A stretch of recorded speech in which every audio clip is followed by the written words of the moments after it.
Good morning, and welcome to the first lecture of this introductory course in sociology.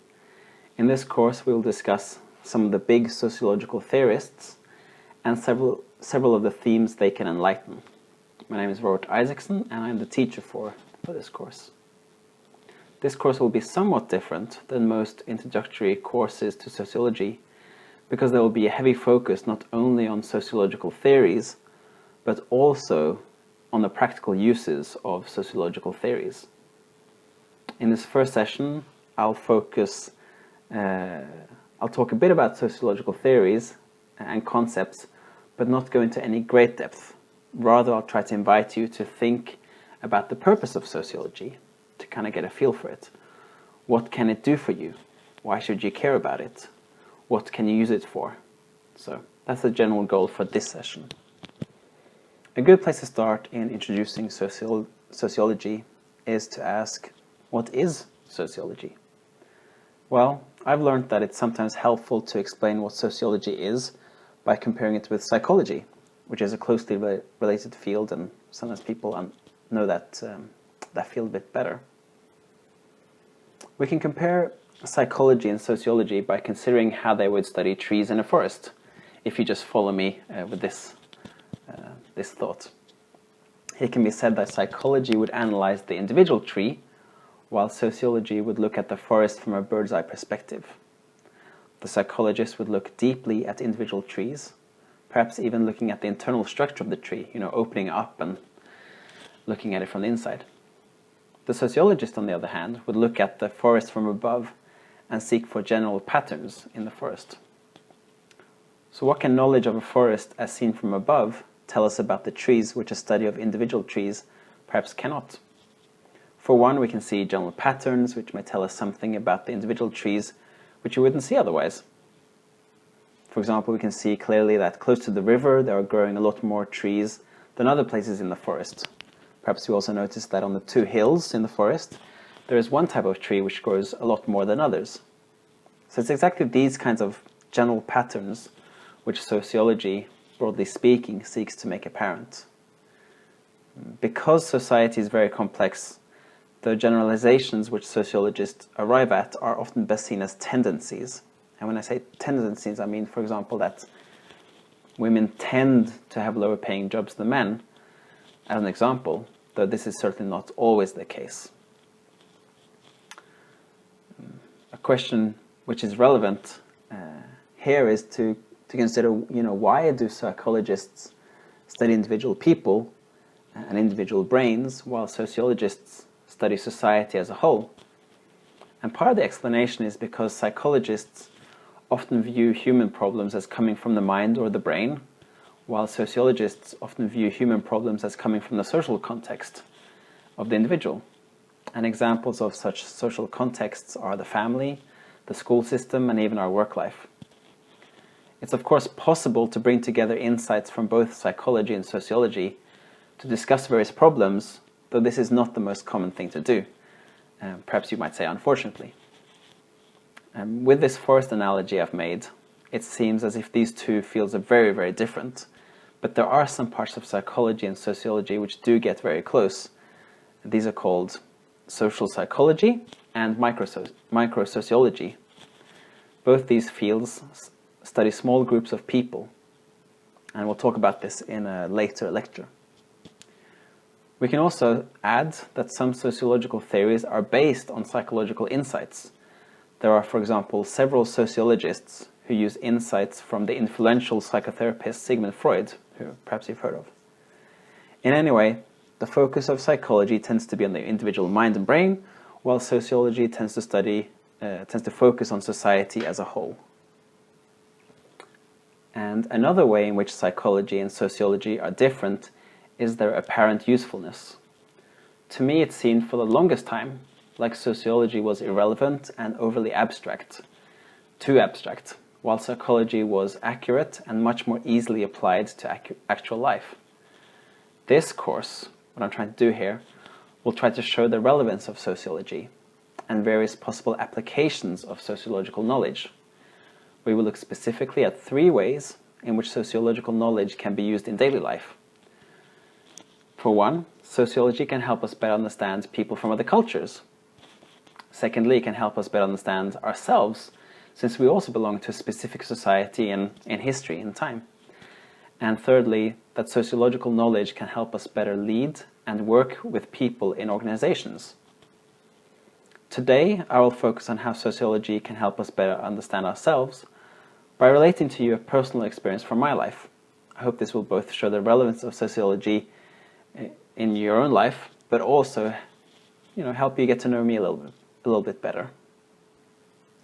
So, I come from Norway, a country in Northern Europe.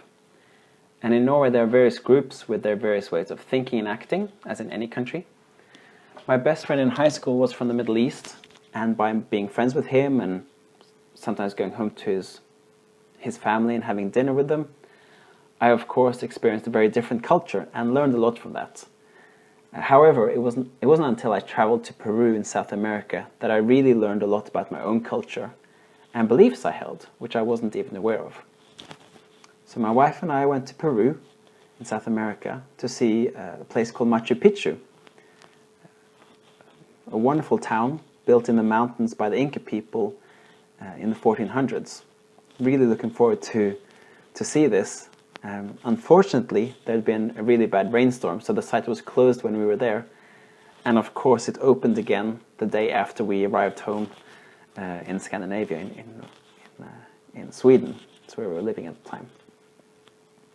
So we had to make other plans. So we went to Lake Titicaca, the highest lake in the world, where you find large boats sailing around. Half of the lake belongs to Bolivia, and the other half to Peru. We were only on the Peruvian side, in a city called Puno. And by chance in Puno, we met somebody who wanted to take us out to meet some friends of his who lived and worked their entire lives on this lake. And the people who live on these islands are called the Uru people. Uros is, plural is Uru. And their people go back, several thousands of years. So a really old tradition and old culture. The really unique thing about this people is that they live on these man-made islands made from a kind of thick grass which grows in the lake called tortora reeds. So they pull out the grass and dry it and then use it for building their islands, for building boats, for cooking, and even for clothes. When I asked what they do when the grass on their island gets wet, they just told me they just lift up the huts they live in, throw in some more dried grass, and everything's fine. And the amazing thing is that these floating islands can be quite big. My wife and I met and stayed with a family who had 6 huts on their floating island. One hut was the kitchen, one was for the parents' bedroom, one for the son's bedroom. 2 huts were for guests, and one large hut was a restaurant with space for 25 guests.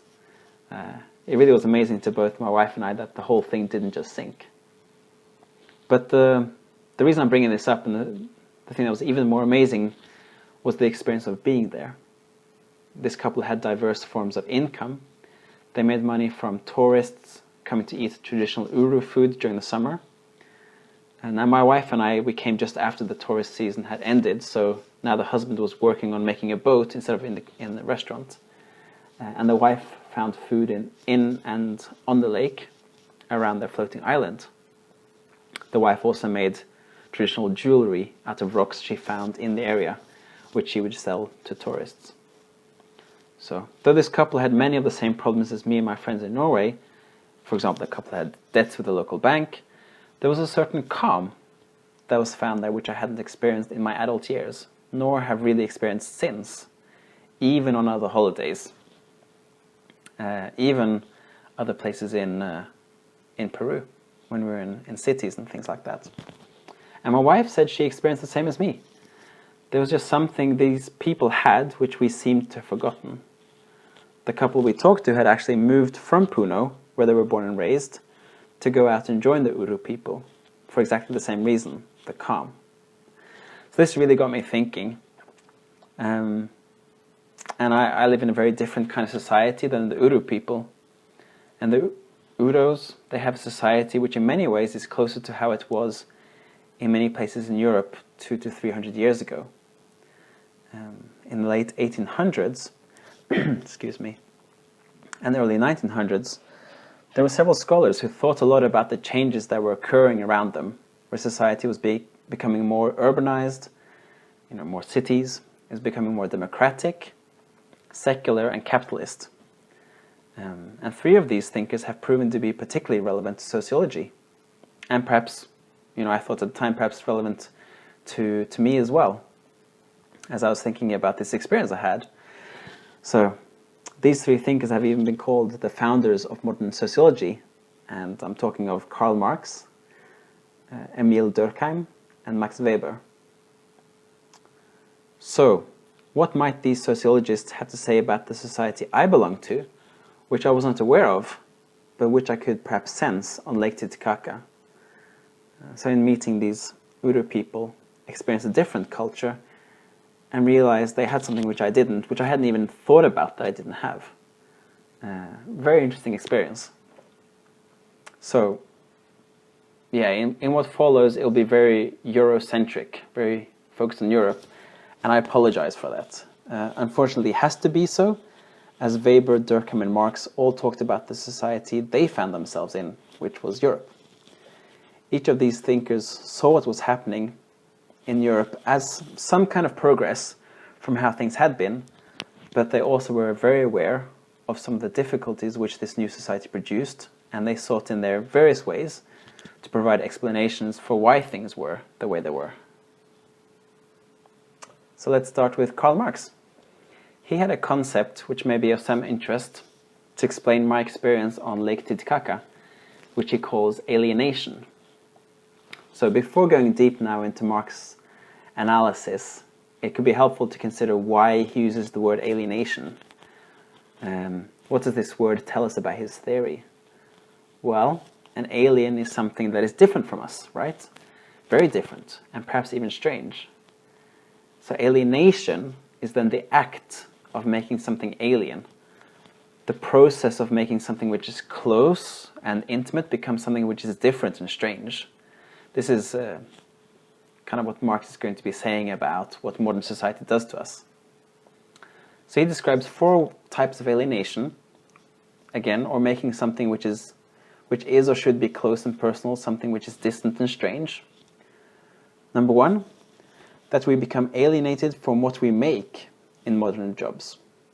Two, that we become alienated because of the work we do, the way it's set up. Three, that we become alienated from ourselves, what Marx calls the alienation from our species being, like who we really are. Four, that we become alienated from other people, other workers. So we'll discuss each of these in turn to kind of explain them a little bit deeper. Marx noted that people were moving into large cities from the countryside, and where people had previously worked the land as farmers, or had been bakers or potters, for example, they now worked in factories which made various products. Before these people joined the factories, while they were still in the village or countryside, they produced cheese or clothes or shoes for horses or whatever. The point is that the people created the entire piece of clothing or were part in the entire process of making cheese. So remember the couple on Lake Titicaca. They made themselves the food they sold in the restaurant. The husband made a boat together with his father when there were less tourists, and the wife made traditional jewelry. And there's a sense of pride in this. People can say, this is something I've made. There could even be a sense of seeing oneself in one's products. If you think of the artist who paints this masterpiece, and part of the masterpiece represents who they are. So there's a connection there. And also people can directly see their products being of value to other people. The tailor who makes clothes in a village can see the clothes she has made be used by people all over the village. So you can see that it actually makes a difference, a positive change in the world. It fulfills a need in other people. This is radically different, says Marx, from the relationship people have with the product of their labor in a factory. In a factory, you don't take part in the entire process of creating the product. You're only a small part of the machine. If we imagine a modern factory where mobile phones are being made, for example, if you were to work here, You don't create the whole thing. Perhaps your only job is to add one single part to the phone halfway through the creation of the phone. So you get this kind of half phone. It's not yet a phone. You put this part in, and then it disappears, and you never see that phone again. Or at the end of the day, when you go buy the phone, it doesn't really feel like you made it. It certainly doesn't feel like a part of you in the way an artist may feel about their work. It feels alien to you. So that's one way in which factory work is alienating, according to Marx. So secondly, another way in which such work is alienating is that the work itself is alienating, not just the end product. So consider again yourself working in a mobile phone factory, and all you do each day for 8 hours or more is to put one little thing on the phone. How much like a human being do you feel when you're doing that? And then compare this to the variety which the couple on the island had in their work. You know, they found all these different ways. They were able to be creative in finding all these different ways to make a living for themselves. Of course, you might say, you know, sure, but they also have to do all these jobs. Otherwise they'll die. And isn't it a bit stressful to always have to think about how not to die? Well, Marx wouldn't necessarily disagree with you, but he would say something about the work we do and who we are, and so we get to the third point. Marx claimed that we, as human beings, are at our most fundamental creative, social, physical beings.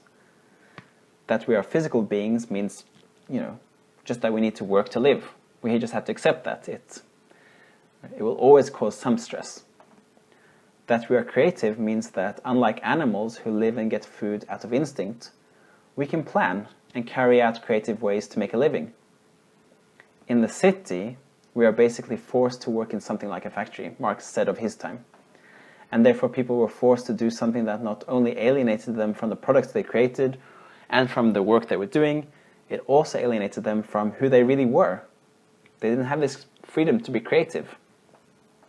So Marx is not saying that we should go back in time to the stress which maybe we felt by desperately looking for various ways to survive, but he is saying that as we go forwards, we mustn't forget the good we had, which is getting lost in modern society. Let's put in a side note here. You know, I didn't think to ask the couple on Titicaca if it had been stressful to find so many sources of income, or if they enjoyed the variety.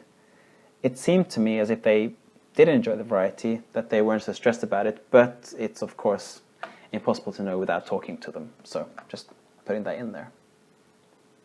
And then the final way in which Marx said people became alienated was that we get alienated from each other. So not just from ourselves, but from other people as well. If we go back again to the thought experiment that you're working in a factory, now the other people around you perhaps are seen even by you, especially by the managers, but perhaps even by you, less as people, and more just as a worker, or perhaps even just a thing in the production line. You know, you can just remove the person and put in a robot. In a way, you're just a robot anyway.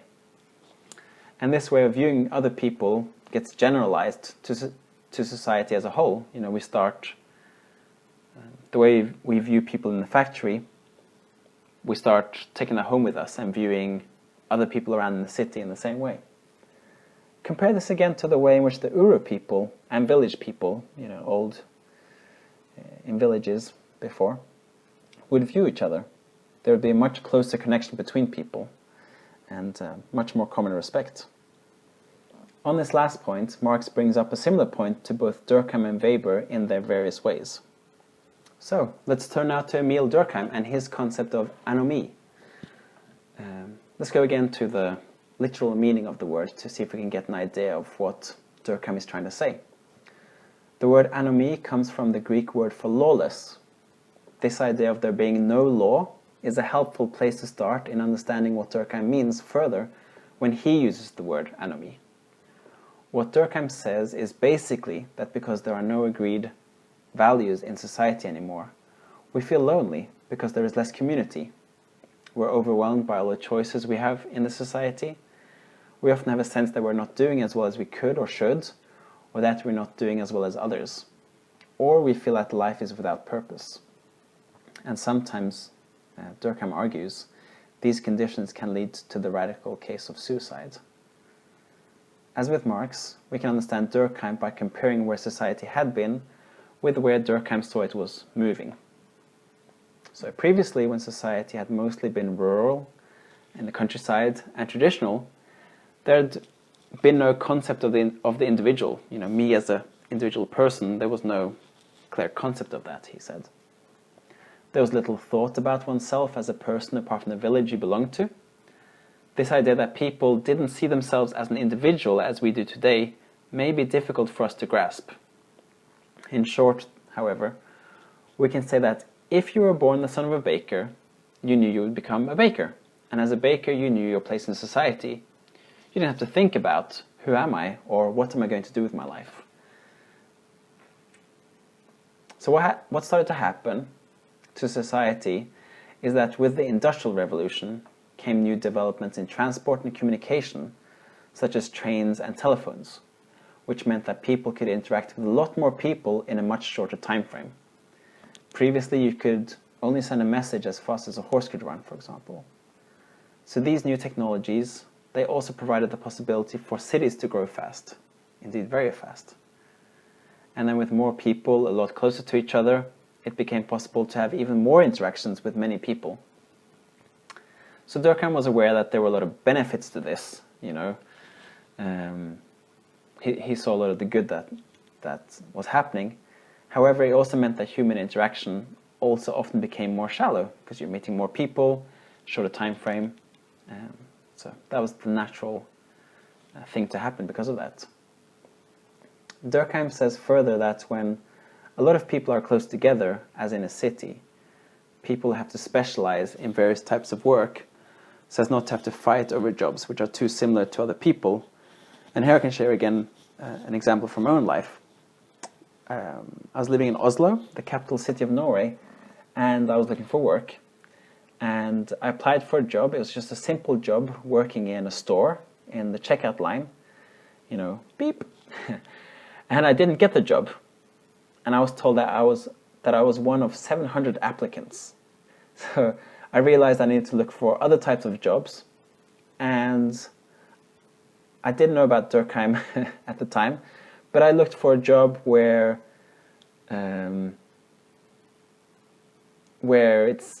it was more likely for me to get it. There were few people, so I was kind of specialized for that. And so I got a job in teaching, where I was the only male applicant. And I've enjoyed that very much. So that's an example. So Durkheim said further that when people become more specialized, they cannot be controlled to the same extent as before, because jobs which are highly specialized have their own expertise. And here we can think of the mechanical engineer who knows more about how to fix an engine than his boss, or the managers of the company. So they just have to let him decide the most effective way to fix that engine. They can't, say, I know this better than you. They just have to trust him. And this meant that people experienced more freedom when they didn't have that same kind of oversight. And one thing that happened with this specialization is that people started having fewer experiences which were similar to other people, Durkheim says. So the daily work life of a mechanical engineer is very different from that of a baker. That's quite clear. And Durkheim explains that because people had such different life experiences, people also started to have different points of view, and there became a greater diversity among people. Durkheim claims that it was this specialization which was occurring in his society which created the concept, even the idea of the individual. So in a way, Durkheim is explaining the possibility of how psychology could come to be. It's quite an interesting historical explanation for how we think of ourselves as individuals today. So basically he says that we see ourselves as separate from other people, but with this individualization come differences in society. And it's these differences which Durkheim was aware may cause societal problems. And as already mentioned, one of the problems was that there were fewer and weaker intimate relationships. Compare this to the Uru people and to other closely knit groups that you know of. On Titicaca, even though the husband worked 12 hours a day, he still managed to always have breakfast, lunch and dinner with his wife and son because he was working on the island where they lived. He also worked with his father and sometimes with friends who came over to help him. He had no Facebook profile with hundreds of friends. Maybe he does now, I don't know. But he had a few very close relationships and was fulfilled in that. And the same goes for the wife. Durkheim mentioned that one of the struggles in modern society is precisely that workers are separated for long periods of time from their family. And now we get to the concept of anomie itself. As we said earlier, anomie means literally lawless. Durkheim used this as a metaphor for the condition in modern society of the individualization of values. So, said in other ways, anomie is that people in modern society don't agree on how things should be done anymore.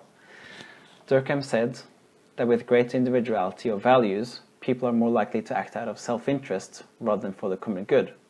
If you view yourself as an individual rather than as part of a group, you're more likely to think only of what is good for yourself, not for the group. It makes sense in that kind of way.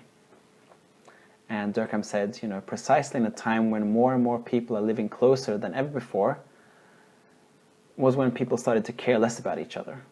So this focus on the self is one way in which anomie causes problems in society.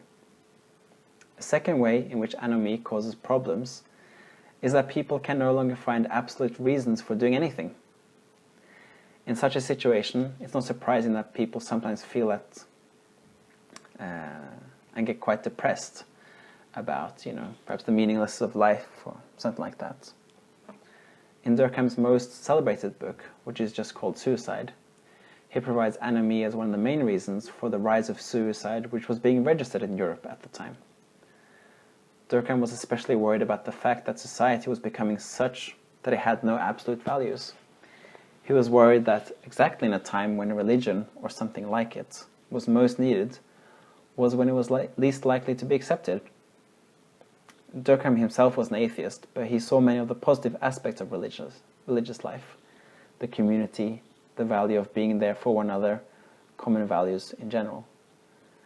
This doesn't mean that he didn't also see some of the potential dangers of various uses of religion, though. But his focus was on the cohesiveness of modern society. Another aspect of anomie which caused problems for society was that because people didn't have values in common, they could start to feel very alone. Not only in that they were far from their family, or spending much time away from their family, but also that they didn't have a community of like-minded people. Compare again to the people in Titicaca. Because they were so close-knit and took part in each other's daily lives, they had a lot of thoughts in common and felt very connected. And the final way in which anomie may cause problems is that there are now endless possibilities. It would seem that endless possibilities is only a good thing, but it brings with it the responsibility of all our actions. When the son of a baker in a village grew up, society told him, and he accepted, that he would become a baker. He did not think he would become a football star or a multimillionaire, but with no such guiding values in society anymore, the baker's son feels the full weight of responsibility for his choices, and the full weight if he fails, or if he fails compared to his next-door neighbor, for example. Durkheim was not necessarily against freedom, but was just very aware of some of the new struggles appearing. We can imagine that the Uru people are content with their lives, that they don't have the feeling that they could or should try to conquer the world, and so they don't stress themselves too much, nor do they worry about their choices. Durkheim was not suggesting, however, that we go back in time. In the same way as Marx, he was just noting some of the, real and even suicidal problems in modern society. So we've talked about alienation and anomie, and now we get to Weber and his concept of disenchantment. And let's look at the word again. So there are two parts to this word, dis and enchantment. Enchantment means magic. So disenchantment, the opposite of enchantment, can be said to be the removal of magic of life.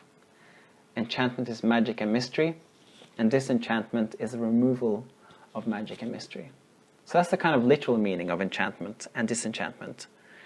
But Weber uses the words in a slightly different way. Weber is not saying that an enchanted society is actually full of magic and mystery, and that a disenchanted society has no magic. As a sociologist, he's not interested in whether there is magic or not, but in what people believe about the world, and how their beliefs affect their lives. What Weber means is that in an enchanted society, people view the world as mysterious and magical. And in a disenchanted society, people view the world as something which can always, and perhaps should always, be explained in objective and non-mysterious ways. So, let's go a bit deeper into this now. There are a few general features which have a kind of connection with enchantment and disenchantment. These general features are connected with enchantment and disenchantment through a kind of common resemblance, as in the way a family have similar facial features. Weber called this resemblance elective affinity, but we'll talk about this in a future lesson.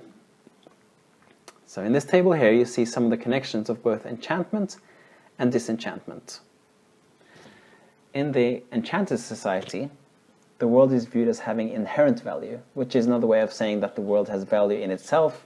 It doesn't matter how people view it. It just is valued, or has value. In a disenchanted society, the world is viewed as having no inherent value. Things only have a value as they are of use to us, people. So I hope you can see the difference there. Things only have a value as they are valued by people.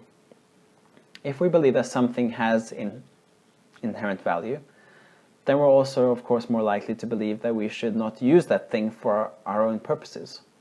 For example, if we believe that people have an inherent value, other people, then we will be less likely to use them for our own purposes.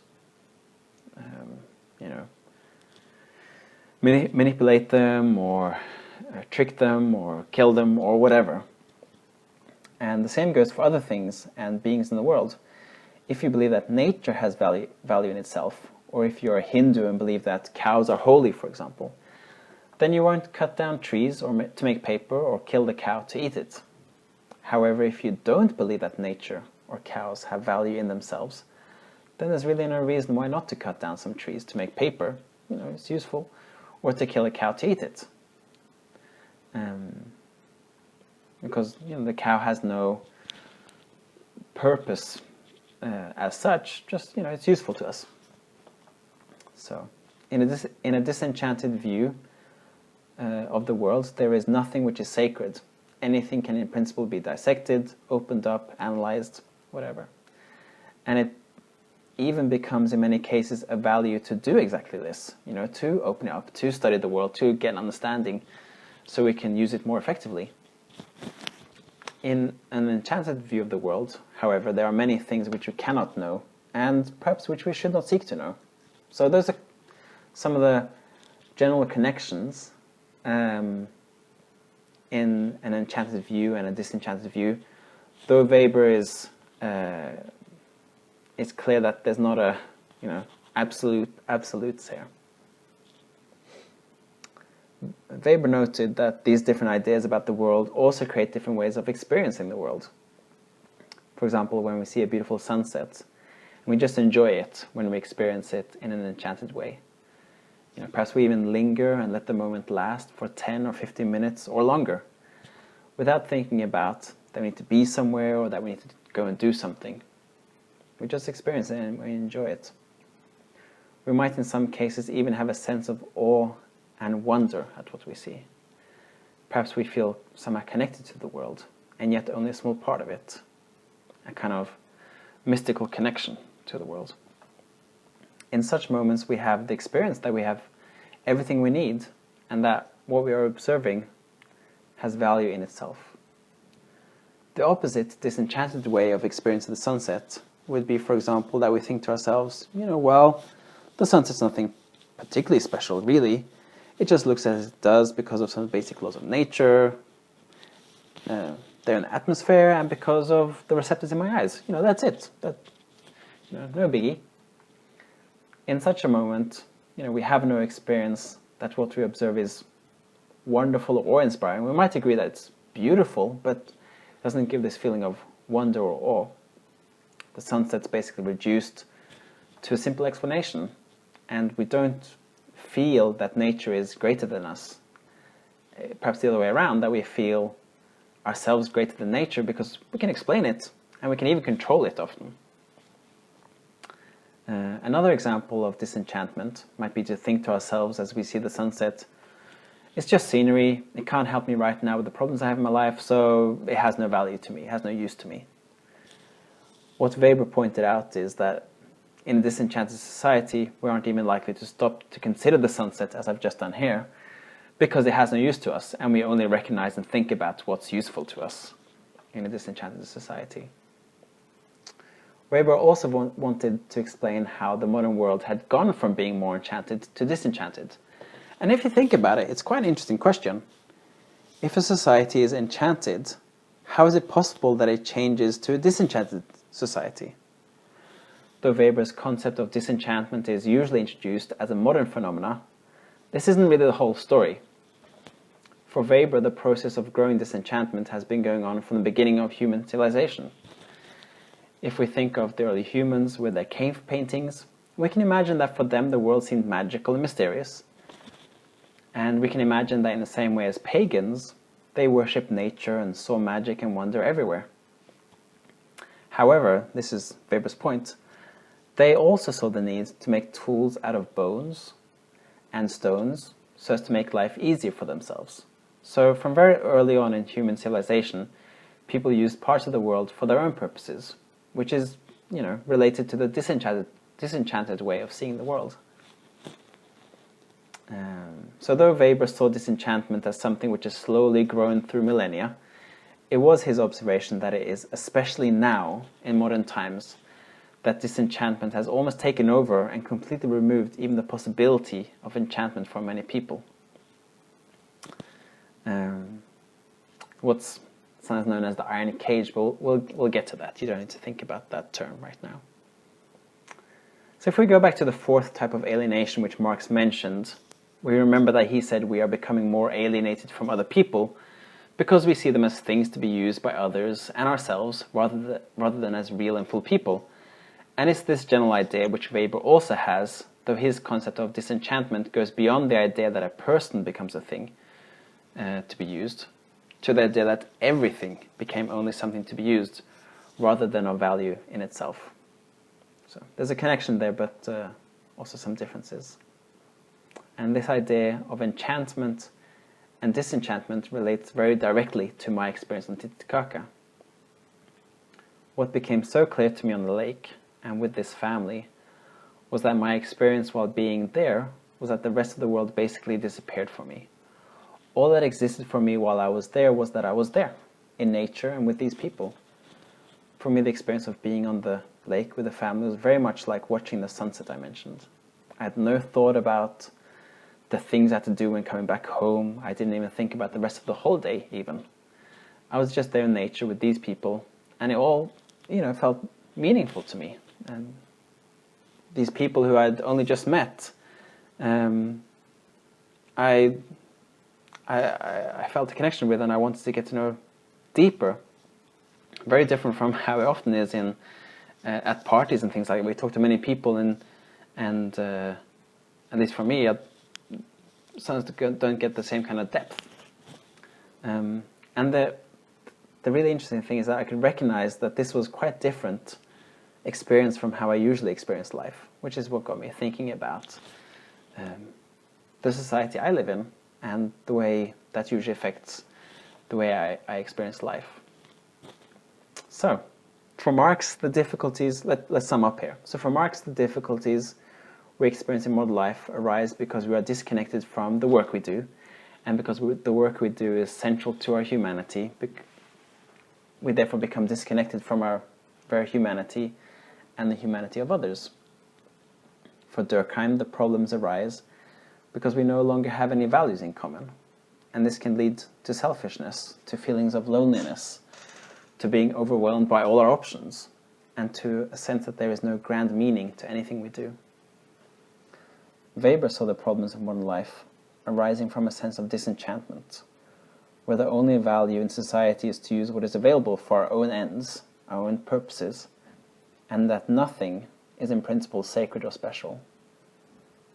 There was something to the hunter-gatherer lifestyle of the Uru people, living in such close connection with nature, which felt so nice compared to the frantic pace and constant push to get ahead in the world.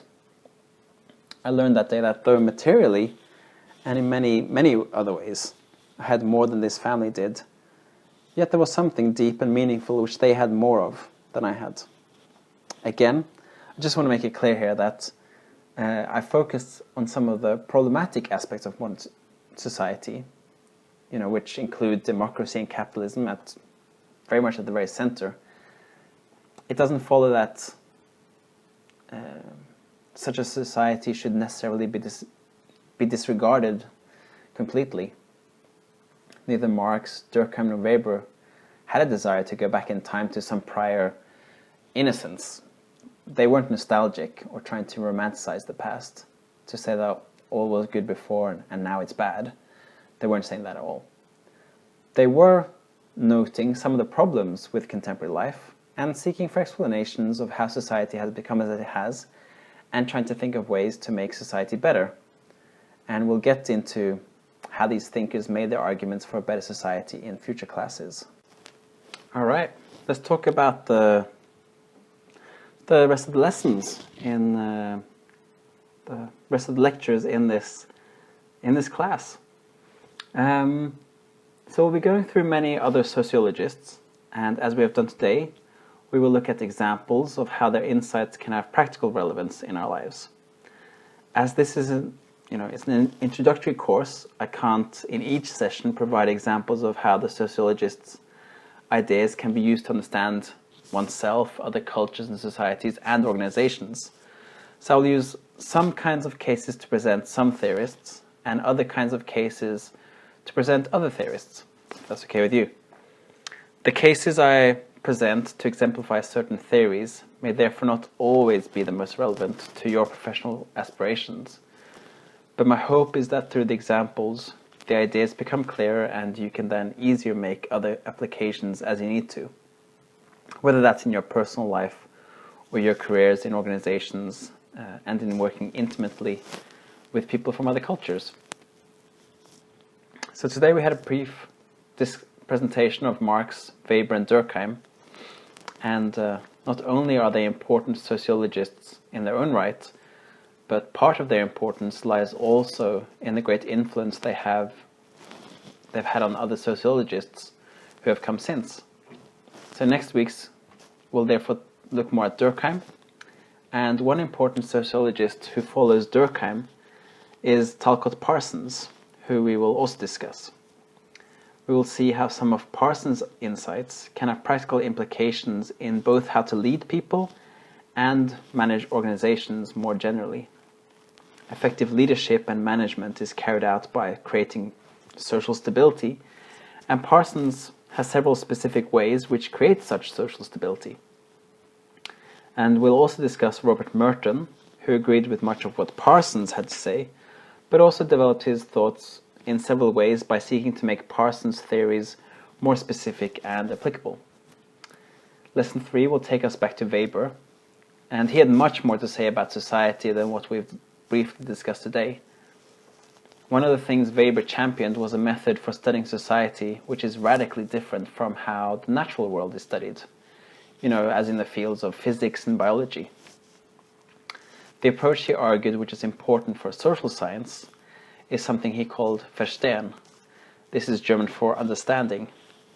In the natural sciences, we study things which have no agency, which means they have no ability to act on their own.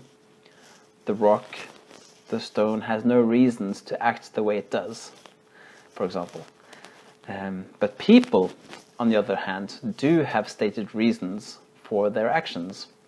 And Weber says it should be one of the primary goals of sociologists to understand why people act as they do. In this lesson, we will also talk of a thinker called Alfred Schutz, who found Weber's work very intriguing, but wanted to look even closer at the issues of how we actually go about trying to understand other people, and as effectively as possible, and if fully understanding another person is even possible. Understanding someone from our own culture might be difficult enough, but trying to understand someone from a completely different culture makes understanding that much more difficult. In this lesson, we will consider what Weber and Schutz have to say about intercultural understanding. We will, for example, look at the experiences of some Somali refugees who come to a completely new culture in Egypt as they're being displaced from their homes, or as they have been displaced from their homes. In the fourth lesson, we will discuss a group called the symbolic interactionists. And it's this group which supports the idea of microsociology, which I mentioned at the start of the lesson. Microsociology is the study of small groups. And the thinkers we will discuss here are George Herbert Mead, Irving Goffman, and Harvey Sachs. Because of their focus on small-scale human interactions, their approach to social understanding has often been used in organizational research. And because of that, we'll look at some ways in which the research approaches these thinkers describe have been used to great effect in studying human relations in organizations. And kind of part of that is how then you can do that yourselves in your, small-scale human relations, whether that's in organizations or other places. Lesson 5 will take us to thinkers Berger and Luckmann and a position called social constructionism. Now, social constructionism is a further development both of Weber and Schutz's approach and also that of the symbolic interactionists. Social constructionism is an approach which is still very much used in sociology and so very relevant. And the examples we will look at in this session are the social constructionist takes on topics which are usually seen as absolute, such as gender and nature. And social constructionists have some quite persuasive arguments for some quite counterintuitive ideas. So I think we'll get quite an interesting discussion from this lesson. In lesson 6, we will look more at Marx, as well as a Marxist called Antonio Gramsci, who has much to say about how people can fail to believe something even if it's true. In this lesson, we will look at a contemporary Marxist analysis which will provide quite a powerful explanation of the current political situation in the US. And this Marxist analysis can also explain why this explanation, even though it's powerful, has not been considered much by those who perhaps need it the most in the US. So this, I think, will be very interesting. In the 7th lesson, we will discuss two sociologists who follow Marx, Theodor Adorno and Jürgen Habermas. And perhaps these should rather be called philosophers, but I include them here because they have said much which is of use to sociology, and much of what they have said has been picked up by sociologists. They both have much to say about the society we live in and the struggles this creates. And Habermas, very much in response to Weber, provides suggestions on how to get out of the problems.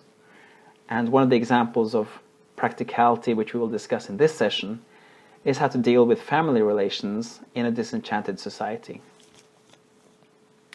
In lesson 8, we'll be dealing with one of the truly radical and thought-provoking thinkers of the 20th century, Michel Foucault, a French thinker. Our question for this lesson will be, is medical knowledge objectively true, or is medical knowledge better described as a form of power pretending to be just knowledge? So we'll look at what Foucault says about medical research, but we'll also look at research done by other sociologists in specific medical institutions who've done their own studies.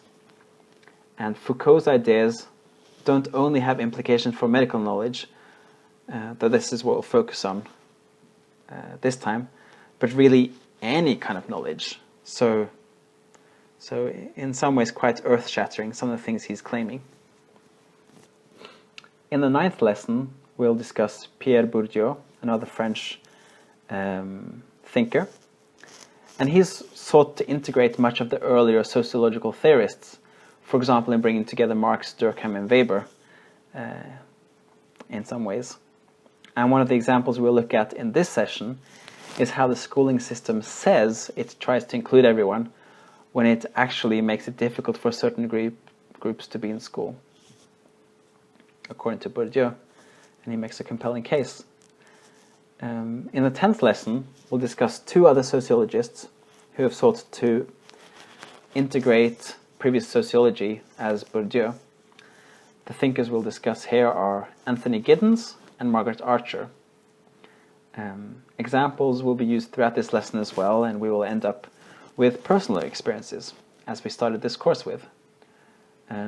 Especially Archer has a concept which deals with the importance of internal reflection, in modern society, and we will look at the internal reflections of people from a couple of studies that have been done using her approach. In the final lesson, which in a way is a capstone of this course, we'll discuss various questions you might have about the sessions we've had. After the 10th lecture, I welcome you to send me an email asking some questions or some reflection, which we can bring to the last lesson.